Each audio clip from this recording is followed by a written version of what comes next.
Bienvenidas y bienvenidos al noticiero científico y cultural iberoamericano NSC, en su versión especializada en salud. Desde este espacio de la Asociación de Televisiones Educativas y Culturales Iberoamericanas ATEI, les compartiremos la información más reciente sobre ciencia y tecnología. En Estados Unidos, la población demostró la importancia que tienen los derechos reproductivos, pues a 2 años de que el aborto quedara en manos de cada estado, el tema se lleva a las cabinas de votación durante el último proceso electoral. Una búsqueda por la legalidad y accesibilidad que podría no depender solamente de las boletas, ya que las políticas pueden cambiar en función de quienes hayan sido elegidos.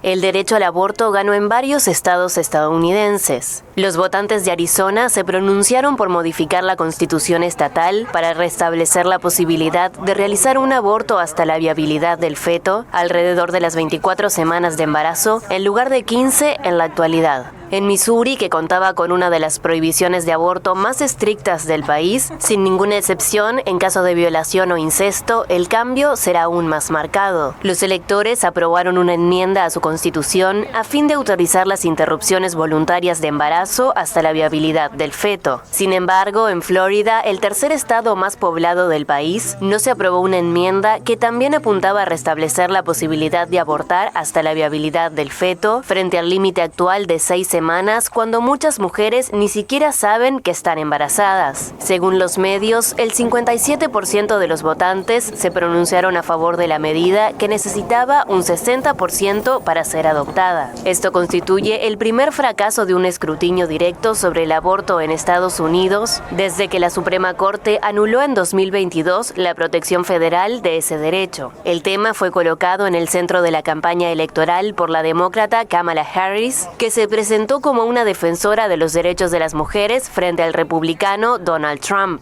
El ahora presidente electo designó a varios jueces conservadores para la Suprema Corte antes de que se emitiera su fallo histórico en 2022, que decidió que los estados son los encargados de legislar en este ámbito. Desde entonces, unos 20 introdujeron restricciones parciales o totales.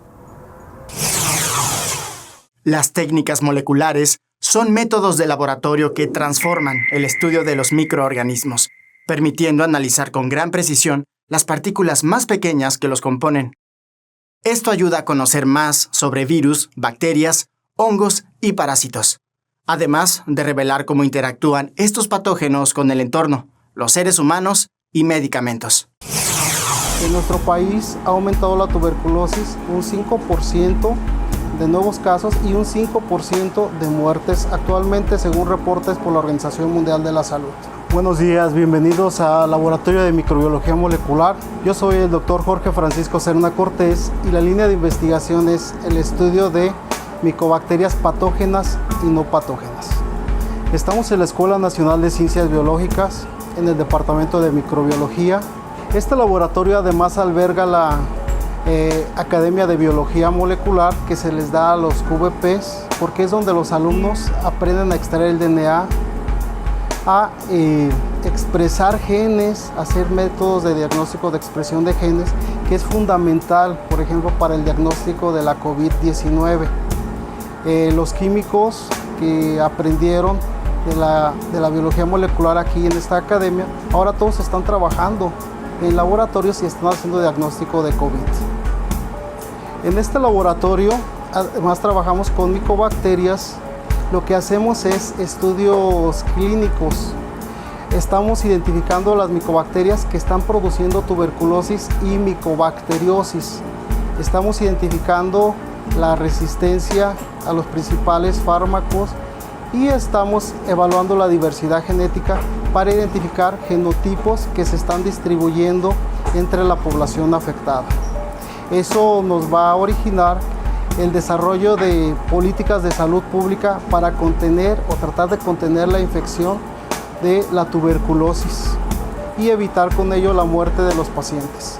Que en nuestro país ha aumentado la tuberculosis un 5% de nuevos casos y un 5% de muertes actualmente, según reportes por la Organización Mundial de la Salud. A mí me gustaría destacar 3 artículos.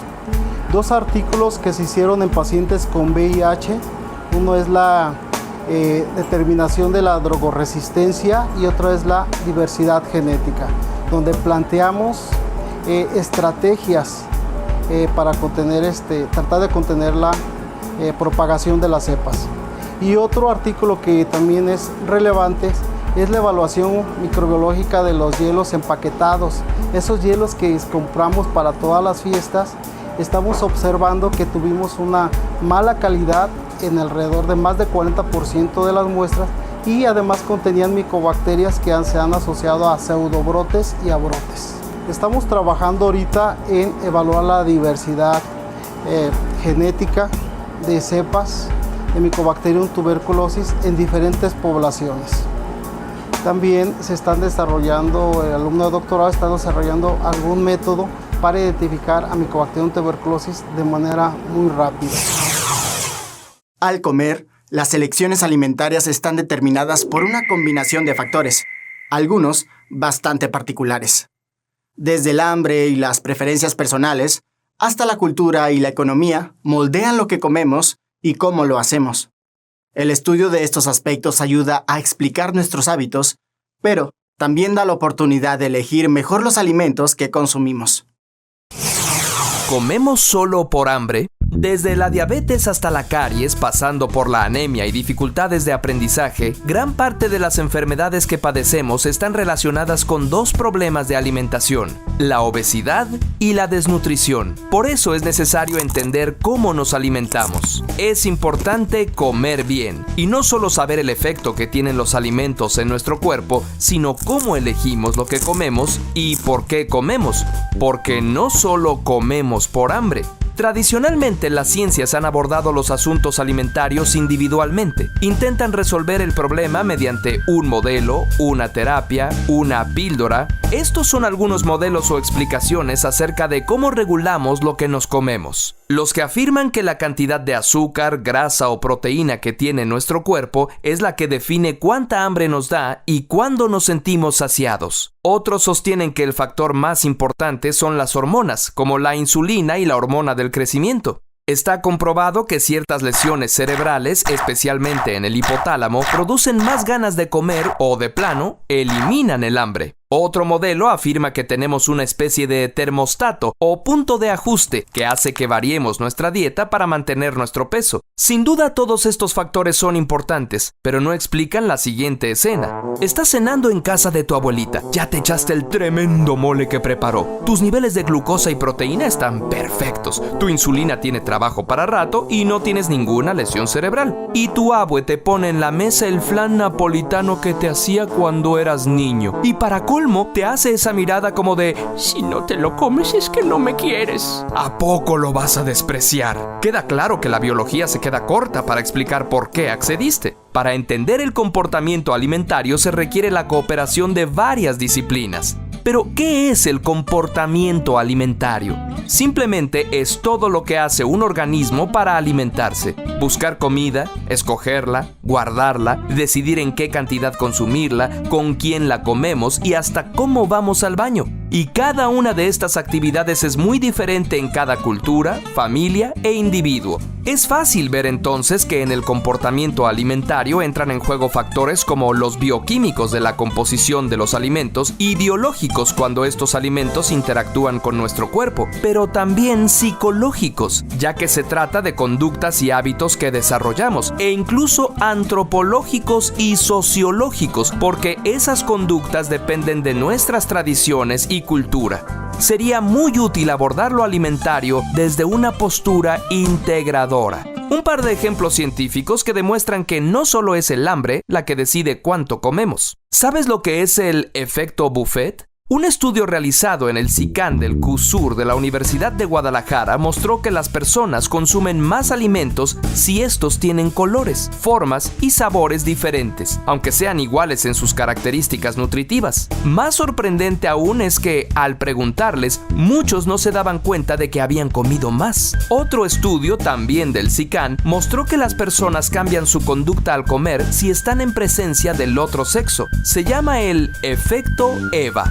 Los hombres comen a partir de las sugerencias que hacen las mujeres, lo que prueba una vez más el poder femenino en nuestras vidas. Lo más esperanzador es que es posible modificar conductas, sobre todo las que consideramos que nos hacen daño. Por ejemplo, otro estudio del SICAN sugiere que la educación nutrimental en niños tiene consecuencias positivas, aunque el principal obstáculo para lograr el cambio son los papás. En cambio, leer la información nutrimental que tienen los empaques de los alimentos procesados no necesariamente modifica la selección que hacemos de estos. Es muy importante generar y difundir el conocimiento acerca de todos los factores que intervienen en la conducta alimentaria. El SICAN, o sea, el Centro de Investigaciones en Comportamiento Alimentario y Nutrición, está interesado en comprender los mecanismos particulares de cada uno de los fenómenos involucrados en la alimentación. Lánzate a www.cusur.udg.mx/ES/SICAN para conocer sus actividades académicas y otros proyectos de investigación como el que se pregunta sobre el efecto del estrés en la conducta alimentaria o los patrones alimentarios de diversos grupos sociales, desde estudiantes, trabajadores, turistas o hasta personas con alguna enfermedad. Quizá un día los investigadores y estudiantes del SICAN nos puedan explicar por qué son tan exitosos los puestos de hamburguesas y hot dogs que tan explícitamente nos dicen el daño que sufrirá nuestro cuerpo si los comemos. Lo que seguro ahora ya sabes es que cuando eliges algún alimento, no solo lo haces porque tienes hambre. Los invito a ser parte de nuestros canales de WhatsApp y Telegram. En un momento regresamos con más información.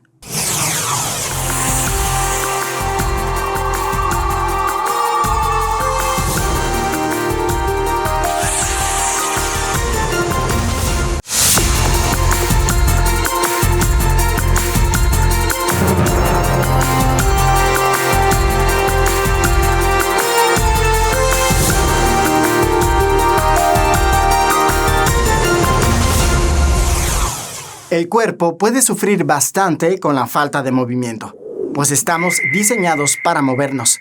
No obstante, según datos de la OMS, el 31% de adultos en el mundo no practica actividad física. A pesar de que los hábitos sedentarios son cosa de la modernidad, ya son evidentes todas sus consecuencias. Por eso, es necesario entender que no estamos hechos para mantenernos estáticos.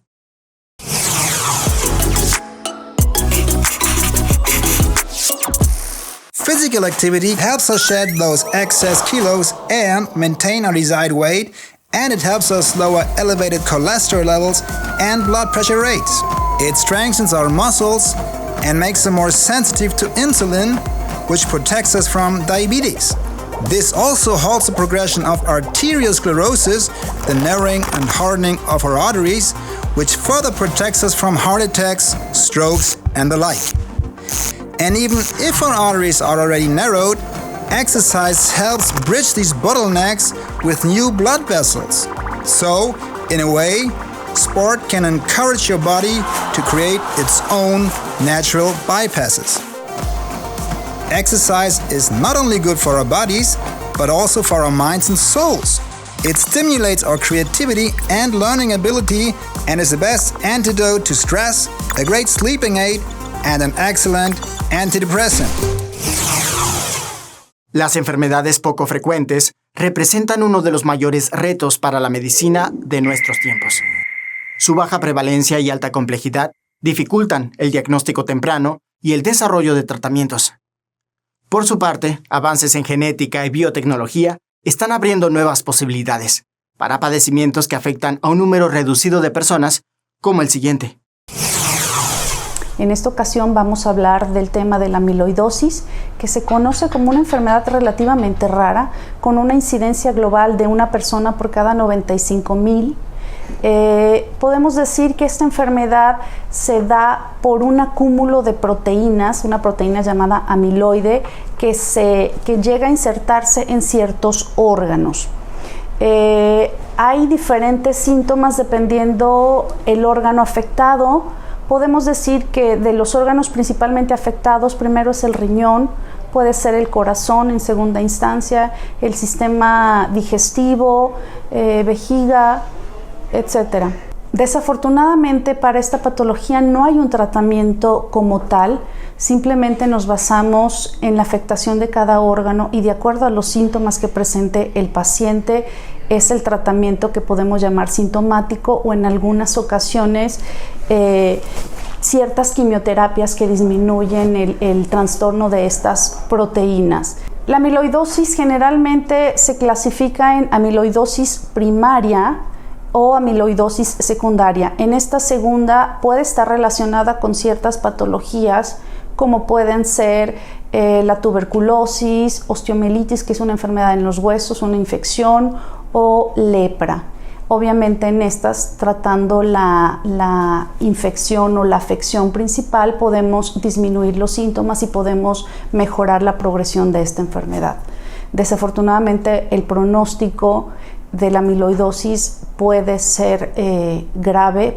Aquí lo importante es poder darnos cuenta de esta enfermedad a tiempo. Si nosotros empezamos a sentir por ejemplo, debilidad, cansancio, fatiga, falta de aire, o de repente vemos que nos estamos hinchando o que en nuestra orina encontramos que hay rasgos o huellas de sangre, creo que aquí lo principal es acudir al médico de forma oportuna para poder buscar de manera intencionada esta enfermedad.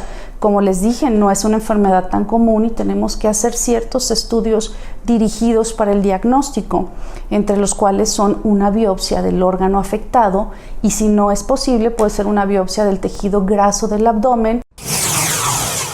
El cuerpo humano es un escenario de constantes procesos celulares que aseguran su funcionamiento y adaptación. Se reflejan en la renovación de tejidos y reparación de daños hasta el intercambio de energía para mantenernos saludables. Durante uno de estos procesos, la célula se descompone por sí misma, dando lugar a transformaciones con resultados benéficos para el organismo y el cerebro. La docente e investigadora del Instituto de Histología y Embriología de Mendoza, María Isabel Colombo, ha realizado un aporte científico de nivel mundial relacionado con la autofagia celular. El ayuno intermitente está muy relacionada con mi tema de investigación de más de 30 años, que es la autofagia. Como el nombre lo indica, auto es asimismo, fagia, comerse. Entonces, es un proceso fisiológico de las células por las cuales terminan digiriendo parte de sus propias organelas para renovarlas. Lo que se activa es este proceso en las células cuando se le suprimen el exceso de nutrientes a una célula. Si bien no está exactamente establecido, es aproximadamente de 16 horas. Es muy importante esa cantidad de horas. Se calcula que todo ese proceso lleva aproximadamente 12 horas y que luego a partir de ese tiempo recién se activa la autofagia en los distintos tejidos. Es cierto que contribuye a la pérdida global de peso de un individuo, pero el propósito más importante, yo diría, es su contribución a la salud. Se demostró en estudios en animales que había un aumento de la longevidad. Pero lo que sí se ha hecho en humanos y está probado son los beneficios en bajar la presión arterial, el ritmo cardíaco, los niveles de colesterol o de triglicéridos en sangre. A nivel cerebral me va a prevenir y en algunos casos inclusive mejorar trastornos importantes como el Alzheimer. La autofagia lo que va a hacer es degradar también proteínas mal formadas o mal plegadas, que es característico de enfermedades como el Alzheimer, el Parkinson. Por eso la activación de la autofagia es importante a nivel cerebral. La medicina ancestral está ganando reconocimiento fuera de su país de origen, por su enfoque y el uso de conocimientos que permanecen por generaciones. En algunos casos, estas prácticas están siendo integradas en sistemas de salud modernos, en un intercambio cultural y médico que busca enriquecer la medicina global.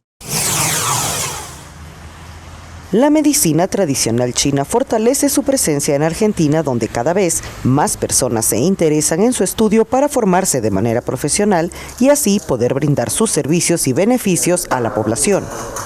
Uno de los principales centros de difusión de la especialidad en Argentina es el Instituto Técnico Superior de Medicina China, ITSMC, institución ubicada en la zona sur de la capital de la provincia de Mendoza, en el oeste del país. El maestro Rodrigo Lemos, quien es técnico superior en acupuntura recibido en esa institución, detalló en entrevista reciente con Xinhua que se interesó por conocer más sobre la medicina tradicional de la nación asiática hace ya unos cuantos años para mejorar su propia salud. Lemos enfatizó de igual manera que cada vez más argentinos se interesan por la medicina tradicional china y lo hacen por distintas razones, entre ellas porque es un legado cultural de la propia China con miles de años de desarrollo. La medicina china, una forma de acercarnos a este legado, este conocimiento tradicional y de muchos años para mejorarnos. El ITSMC, entidad que trabaja en coordinación con la Universidad de Medicina Tradicional China de Guangzhou, fue fundado en 2004 y para 2020 se graduó la primera camada de profesionales allí formados. Actualmente en la provincia de Mendoza hay unos 60 acupunturistas, un número alto si se tiene en cuenta que la población del distrito asciende a poco más de 2 millones de personas, mientras que el ITSMC tiene a la fecha unos 50 alumnos divididos en 3 cursos. La escuela ofrece la asignatura Técnico Superior en Acupuntura, el diplomado en Medicina China para kinesiólogo o especialista en sistema músculo-esquelético y médicos, además de cursos de tuina, un tipo de masaje terapéutico, así como clases de Qigong o manejo de la energía médico. Uno de los estudiantes es el kinesiólogo especializado en traumatología y deportes Fernando Polidori, quien señaló a Xinhua que se interesó por aprender sobre medicina tradicional china porque buscaba un enfoque distinto, una forma de sumar otro tipo de tratamiento más allá de los conocidos en Occidente. La medicina china es muy interesante porque tiene un enfoque mucho más sistémico de las lesiones. Por ahí nosotros vemos más desde la kinesiología la parte estructural, y la medicina china me aporta algo más sistémico, más global, que por ahí nosotros no tenemos en cuenta. El país asiático cuenta con 41.700 clínicas de medicina tradicional, disciplina introducida en 196 países y regiones del mundo, a la vez que China ha firmado acuerdos de cooperación en la materia con más de 40 gobiernos extranjeros, autoridades regionales y organizaciones internacionales, de acuerdo con datos de la Comisión Nacional de Salud de China. Con información de la oficina en Buenos Aires, Argentina, Noticias Xinhua. Gracias por acompañarnos en el Noticiero Científico y Cultural Iberoamericano, NSC, especializado en ciencias médicas y tecnología enfocada en salud. No se pierdan las emisiones de Ciencia, Tecnología y Cultura con Iván Carrillo y Ana Cristina Olvera. Gracias a los socios de ATEI que a través de sus plataformas hacen posible esta transmisión. Agradecemos también a las agencias informativas AFP, EFE, Xinhua y Deutsche Welle. Visiten noticiasncc.com y síganos en redes sociales. Nos encuentran como NSC Iberoamérica. Soy Jonas Birmar. Cuídense mucho. Nos vemos en la próxima.